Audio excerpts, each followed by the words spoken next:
and welcome to Signing Social Library Edition. If you work in a public library, chances are you'll have a customer or coworker who is deaf or hard of hearing and uses sign language as their main means of communication. This video is basically a crash course into some of the more commonly used signs in library settings. And if you pair it with Signing Social Unit 1 Lesson 1, which covers things like the alphabet and numbers, it'll give you a really good foundation to have a basic conversation with someone who is deaf or hard of hearing and use the sign language as their main means of communication.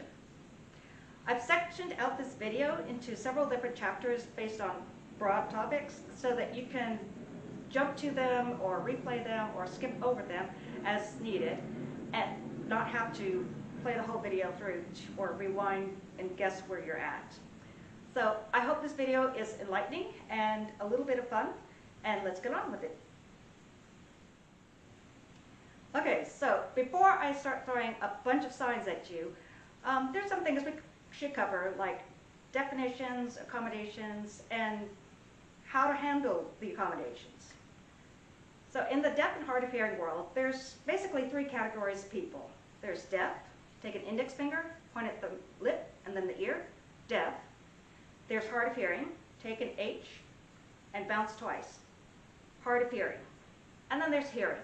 Take an index finger and roll it forward like someone who just is talking constantly. Hearing. Basically, deaf and hard of hearing people think hearing people talk a lot, which may or may not be true. So, what is a deaf person? A deaf person is someone with severe to profound hearing loss. For instance, if I stand next to an ambulance and the sirens are blaring, it sounds like a whisper to me. So I may pick up my head and say, does anyone notice anything? As far as hard of hearing, that is someone with moderate to severe hearing loss, and they hear things but not very well. So things will sound muffled or muted to them. One person explained it like, try to hear things through underwater is what it basically sounds like, so you don't get all that clarity. And then, of course, a hearing person is someone with mild hearing loss or no hearing loss at all. And so those are your three categories of people. Now, for deaf and hard of hearing people, there's a lot of accommodations that are used to assist them navigating through communicating in the world, which we call the hearing world, because the world is hearing. So the first thing we have are cochlear implants in hearing aids. A cochlear implant, like I have one, or a hearing aid on this side, they enhance sound so that we can hear sounds better or at all. They do not fix deafness or hard of hearing. When I take these off, I'm still deaf as a doornail, and so they're really assistive devices. Also, not everyone can qualify for a hearing aid or a cochlear implant medically, and sometimes it doesn't work for them for whatever reason, or they choose not to. Cochlear implants and hearing aids are the choice of the individual and not the choice of any external forces. So you would never say to anyone, is your cochlear implant on? Do you have a hearing aid? Go get a hearing aid. That is not your business. It is our choice to decide if we want to have a cochlear implant or a hearing aid on or not. For instance, when there's a story time and 35-year-olds show up, I'm taking it off, and my coworkers can just deal. The other thing we have is lip reading. I really don't like this one quite so much because lip reading is extremely difficult to do. Most people understand maybe 50% of the words that someone is saying, and lip reading is more than just what the name implies of looking at someone's lips and seeing words. It incorporates basically the whole face, like your mood on your face, as well as the cheeks, the throat, the tongue, all of that is incorporated. So if someone is lip reading, make sure you don't have your hands up, obstructing the view. Gentlemen, if you have a beard, I'm sorry, it's just not going to happen. Probably should go to pen and paper. Don't worry, if you have to write things out, I've seen just about every single handwriting that there is, and we don't care about grammar or spelling. just that we want to have the information shared or a piece of gossip, and that's all we care about. But lip reading is also difficult in that it's basically making the deaf or hard of hearing person accommodate the world, because we're the ones doing the work. And so if we have to do the work, make sure there's good lighting without any shadow on your face. Make sure you face the person completely full on, and then talk in a normal voice. You don't have to over-enunciate. You don't have to talk slowly. Anyone who has learned how to lip read has learned how to lip read in a normal pace and tone of the language. And so talking loud or talking slowly, it's just going to throw us off our game. So the next accommodation we have is sign language. There's actually several different kinds of sign language. The sign language I learned is called American Sign Language, but there's also Signed English. Each country has their own sign language. Well, not each country, but most countries have their own sign language. Like there's Spanish Sign Language, Mexican Sign Language, Cuban Sign Language, there's Korean Sign Language, all different kinds of sign languages. And they all are a little bit different from each other, some vastly different. Like when I meet a Korean deaf person, we can't talk at all. But if I meet a Canadian or a British deaf person, it's kind of the same difference between British English, Canadian English, and then Texas English. Mostly you can understand what people are saying, but you don't always, some words are kind of weird and you kind of laugh at each other about it. The other accommodation we have is interpreters. So interpreter is someone who is hearing, who hears for the deaf or hard of hearing person what is being said, and then signs what is being said so that the deaf or hard of hearing person can understand. Oftentimes they will also speak for the deaf or hard of hearing person by taking whatever that deaf or hard of hearing person signs and then interprets it into speech for whoever the hearing person is listening. Interpreters are usually dressed in all black and are easy to spot because they can speak, hear, and sign all at the same time. Now, when there is an interpreter, they are there for the deaf person, and they're kind of like the deaf person's shadow, so you don't need to talk to the interpreter. It will not hurt their feelings. They've been trained for this. Speak to the deaf or hard of hearing person directly and listen to them directly, even if the interpreter is speaking for them. They're kind of like the shadow, and so you don't look at someone's shadow, you look at the person. Also, when there is an interpreter, especially in like meetings or classroom settings or any kind of big group settings like that, please leave the interpreter alone. From the time that event starts to the time that it ends, the interpreter is on the clock, and they are there for the deaf or hard of hearing person to hear for them, to speak for them in all conversations that happen in that time frame, both personal and professional.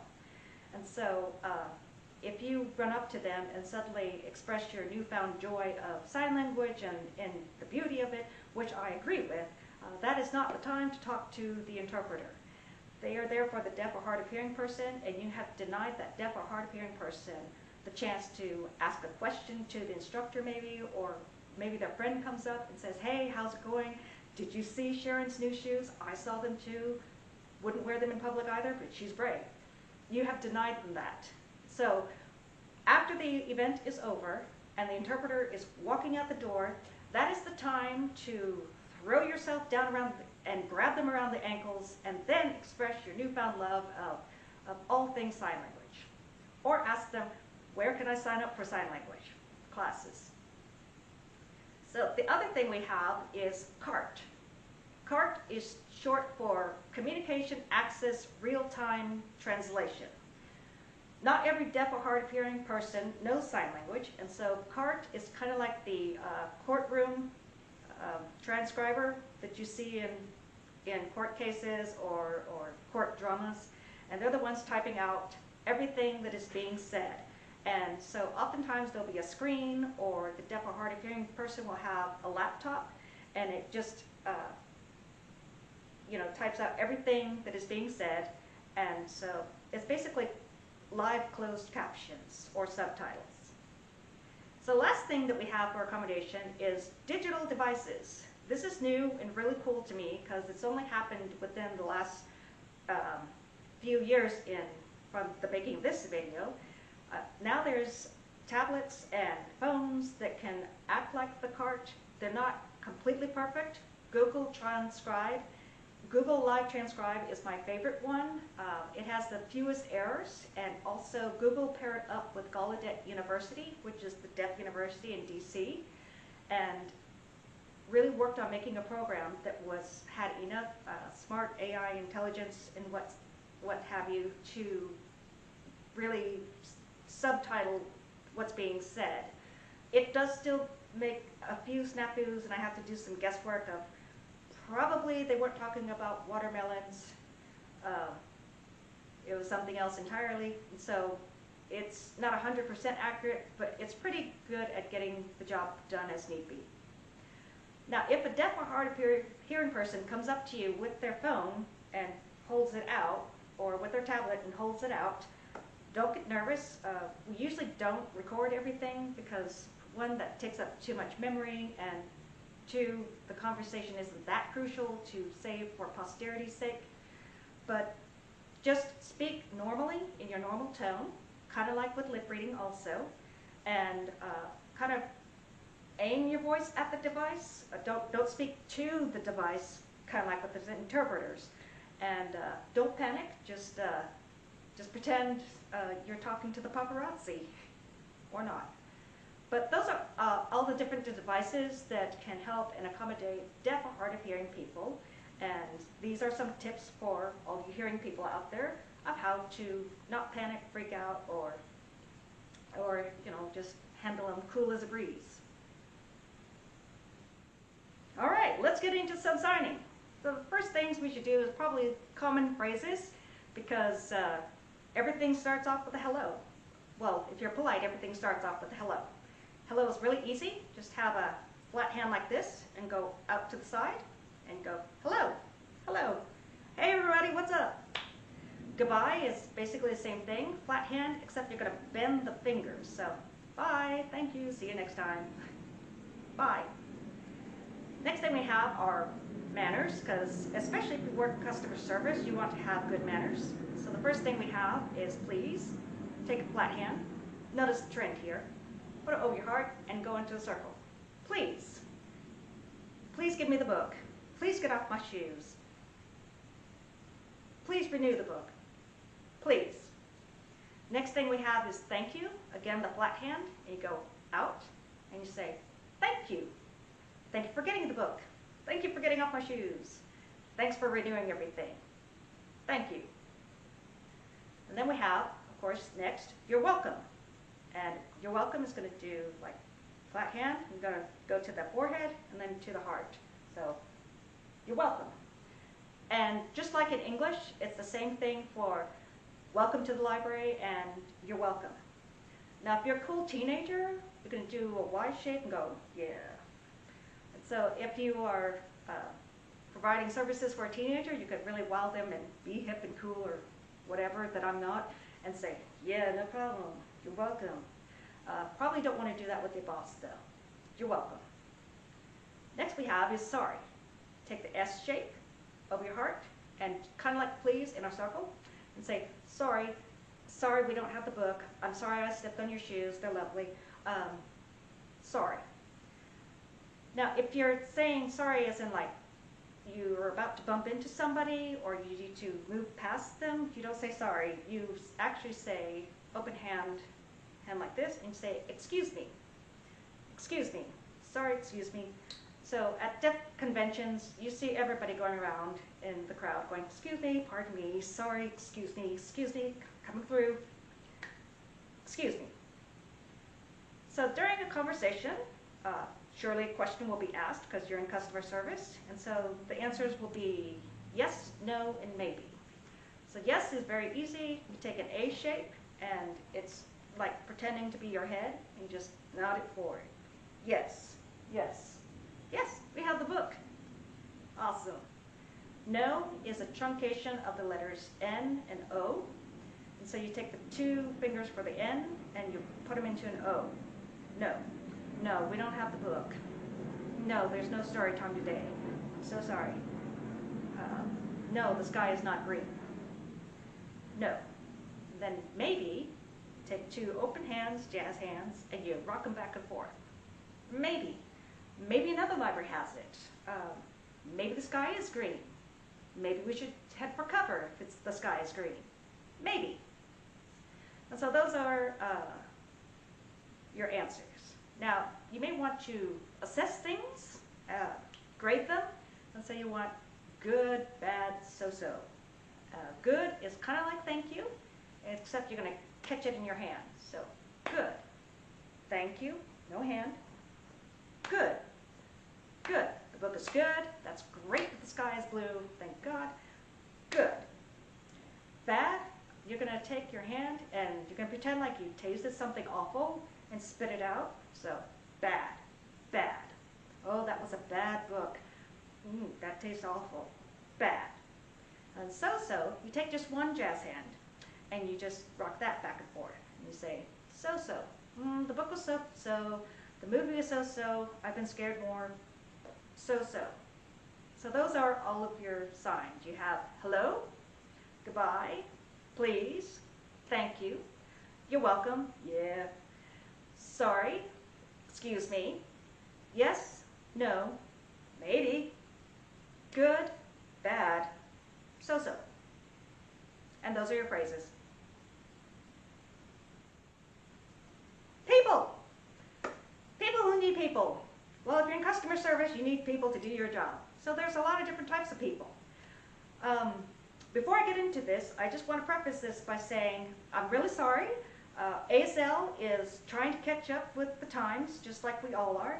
And so although we have different gender signs, they're pretty binary at the moment because ASL is based off of the French language, and all the Romance languages are very gender binary.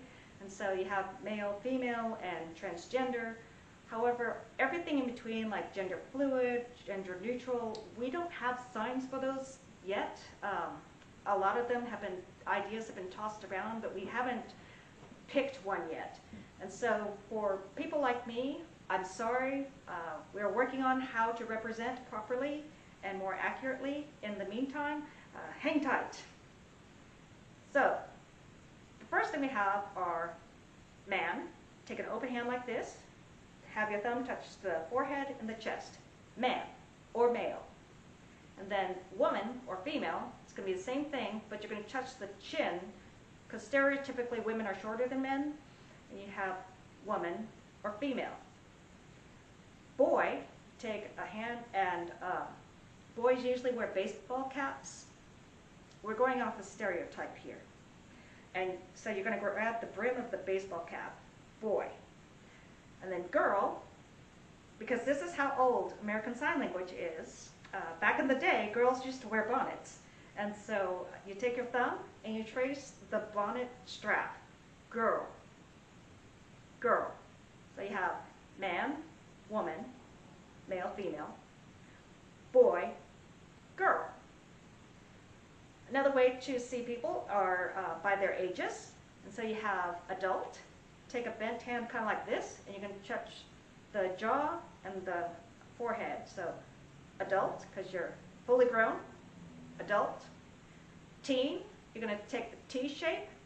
You're going to, because they're not quite fully grown yet, you're going to go in the opposite direction. You're going to go forehead to jawbone. Teen. T. A child, you're going to take a hand and you're going to just pat the top of the head of the child.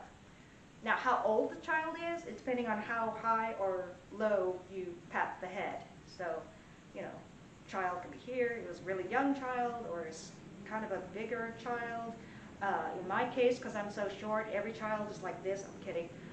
And then multiple children, you just pat all their heads. So, children, child. Some people sign child with the UT hand shape, and they go under the nose like this. Like kids are really snotty, child, kid. I'm not really fond of that because that seems more insulting than patting the top of their head to me. But that's just me. And then baby, you just hold your arms like this and pretend you're rocking the baby, and just make sure you do it gently. Don't wake up the baby by going too crazy. So baby, you have adult, teen, child, children, kid, and baby. Those are your ages you probably want to acknowledge. Next we have our people in the library. So librarian, well, the sign for library is take an L and go in a circle. And then you do the and part with your hands just straight down. So librarian. And all libraries at least should have a manager, so you can do the sign for manage, manager. And then you'll have co-workers, and so you do the sign for work, and same thing, worker. And then customers, there's no part on that, even though there is an on the end of customer. But anyways, take two C's, go to the chest and the stomach.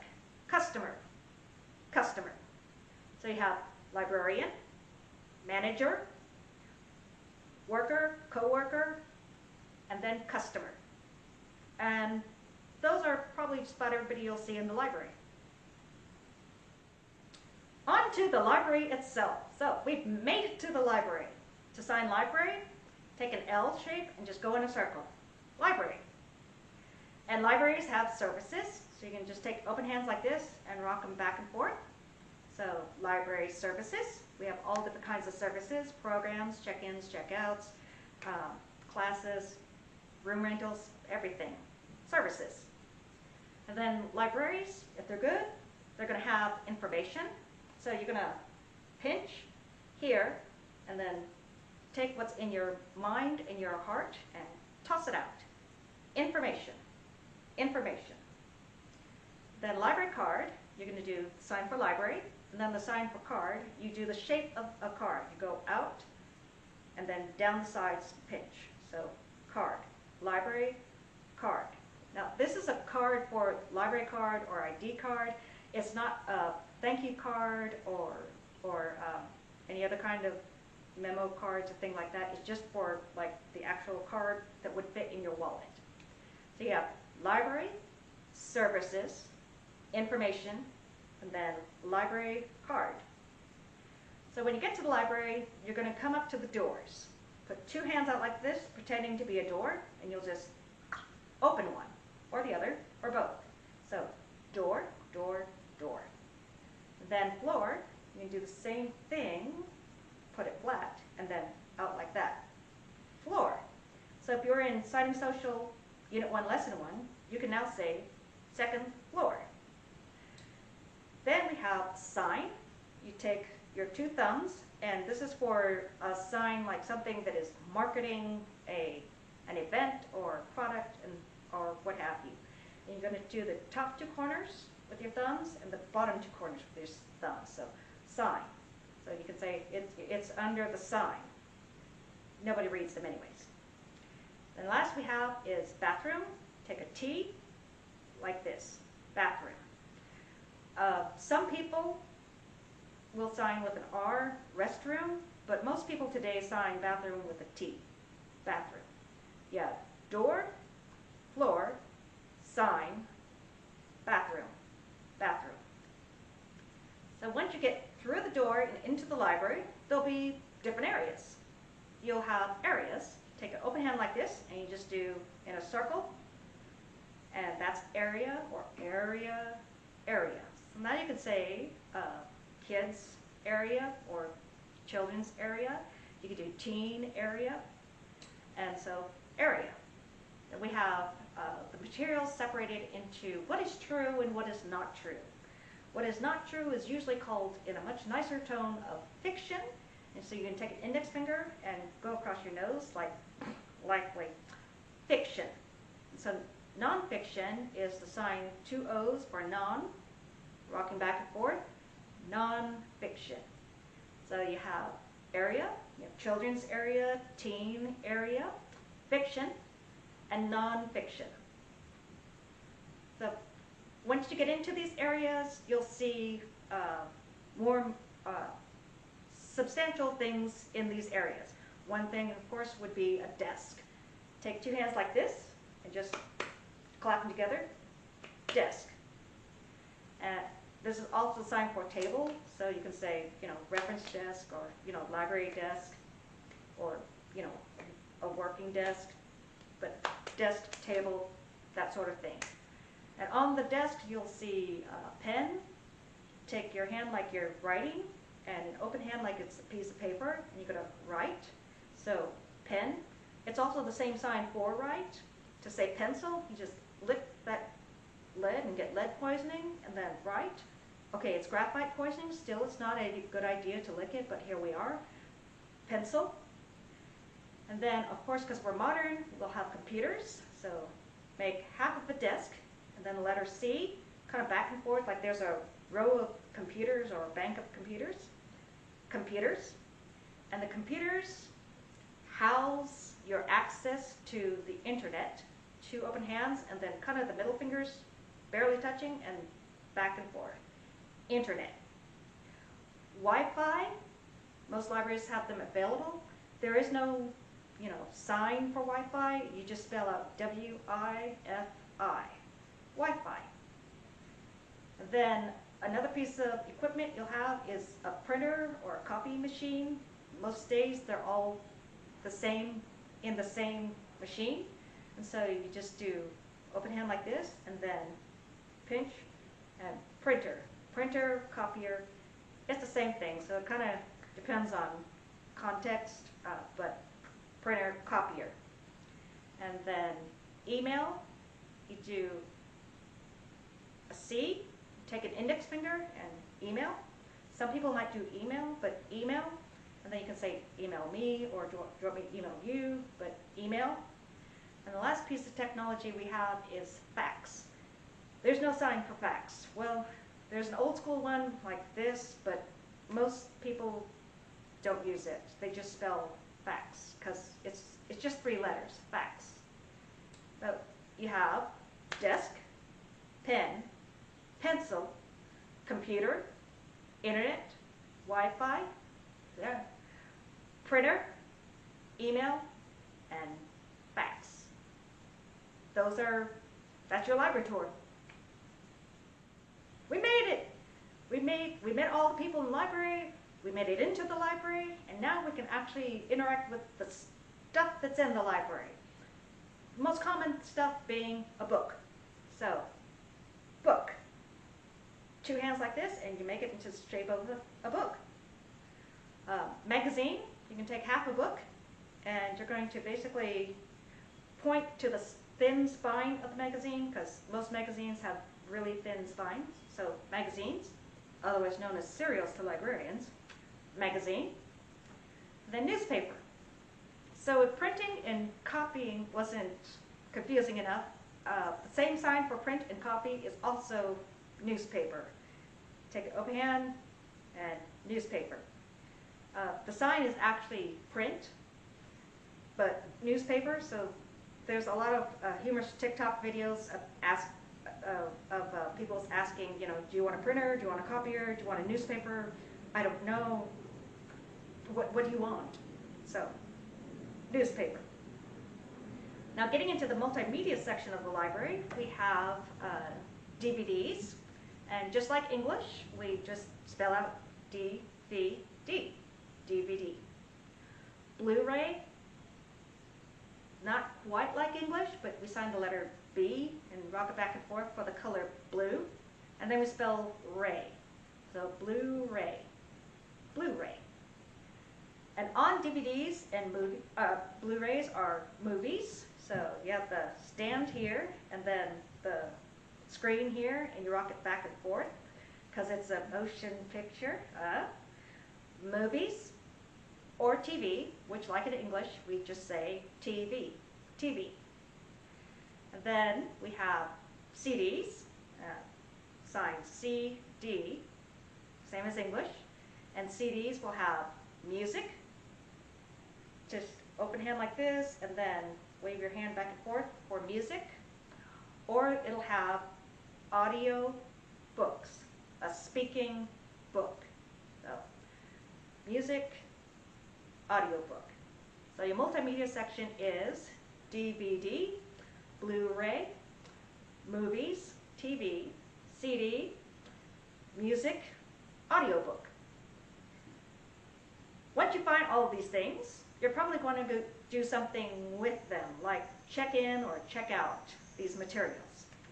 So the sign check in and check out is the same as give or take. You just have your hands like this and you give it or you take it. In ASL, it's a little bit confusing. You need to understand that ASL is a very spatial and visual thing. So a customer might take a book, which is checking out, or they might give the book back, which is to check in or return. But from a staff person's perspective, they're giving the customer a book, so they're checking out to the customer, or they're taking the book from the customer so that they're checking in. So basically, the way you need to think of it is what motion is that material going in? Or is it going to the customer or away from the customer? And then you'll know which screen to pull up on your computer to check in or check out that item. Renew is a whole lot easier. It's just simply the sign for again. You have an open hand here, then a hand like this, and you just go to the middle. Again. So again or renew. Fines and fees, you have an open hand like this, and then you have your hand holding money like this. You just do that, saying money needs to be put here. So you have a fine or fee, or you have a payment. My library doesn't have any late fees, but we do still have, room rentals or interlibrary loan fees. So fine, fees, and then the same with check-in and check-out is the same with paying. And so you just take that money and you move it to the customer. Hopefully will give you the money and pay, and then just depending on where that payment is going is where it goes, like pay you, not you, pay. Request, take open hand like this, kind of down here, and you rock them up into a prayer, like I pray you can fulfill my wishes. Request, and so, request a book, request a movie, request. And those are your actions of the library. Yeah, check out, check in, renew, fee, fine, payment, to pay, not to be mistaken with to pay, and then you have request. And that's your materials in the library and what you can do with them. And that's my video. I hope you found it enlightening and maybe even a little bit humorous and learned some signs. Please consider learning the signs in this video and taking on Signing Social Unit 1. If you're feeling great, Unit 2. They're all free and available on my YouTube channel. Signing is very important to me because it's one of the easiest accommodations you can do for a deaf or hard of hearing person. Cochlear implants and hearing aids, again, they enhance sound, but they don't make it crystal clear for speech recognition. The other accommodations, such as interpreters, CART, and digital devices, or even just writing things down, as great as they are and as accurate as they can be, they do cause a delay in communication based on how fast that person or that device or your handwriting can relay the communication to the deaf or hard of hearing person. Lip reading is extremely difficult, and give it a try sometime. Take a class in lip reading. You will discover it is not the easiest thing to learn, if at all. Also, not everyone has the capacity to learn to lip read or speak because of physical barriers or mental barriers, or both. And so sign language really is a universal way of communication and is very easy for just about anyone to learn. It makes a lot of sense, most of the signs. And so if you think of it in this way, if you've ever been in a foreign country where you did not speak the language, and you walked into that coffee shop and that barista just said, "Hi, how you doing?" That's all I know. Those few English words probably made you feel really relieved and really welcome. And so any sign that you can learn, again, takes my anxiety from 8 to a 3. And so thinking about deaf and hard of hearing people who sign, we experience that feeling every day in our home country. And unfortunately, we don't have the physical means to learn the language. We do as best as we can, but we do have our limits. Whereas sign language, there is no limit. And so I hope that you learn more sign language and think about how to accommodate deaf and hard of hearing people in your work or your everyday life. Thank you, and always remember to sign happy.